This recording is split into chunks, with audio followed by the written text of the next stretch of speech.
नमस्ते, सन्चै हुनुहुन्छ? चिया खानुभयो त? चिया कहाँको खानुभयो? कुन खालको? इलाम दमकको? खाना खानुभयो? बिहान खानामा तरकारी कहाँको खानुभयो? तरकारीको खानुभयो? तेह्रथुम 5 स्तरमा उत्पादन भएको तरकारी खान पाउनु भएको छैन तपाईँहरूले।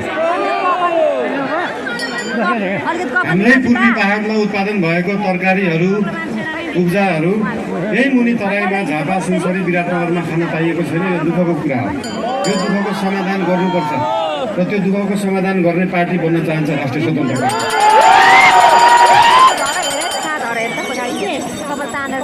पूर्वी तराईका 3वटा 4वटा जिल्लाको फुल पोटेन्सियलमा धान उत्पादन गर्ने हो, चामल उत्पादन गर्ने हो भने देशभरिलाई खान पुग्छ।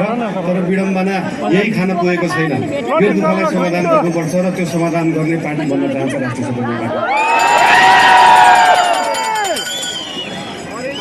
बर्खामा बाढी आउने, बाढीले खेती योग्य जग्गाहरू सबै बालुवाले पुरिदिने, सुक्खामा पानी नपाउने, सिँचाइ गर्न नसक्ने खेती योग्य जग्गाहरूलाई त्यत्तिकै राख्नु परेको हुन्छ। बेला बेलामा बाढी समाधान गर्न तटबन्ध बनाउने र सुक्खाको समयमा सिँचाइ दिने पार्टी बन्न चाहन्छ राष्ट्रिय स्वतन्त्र पार्टी।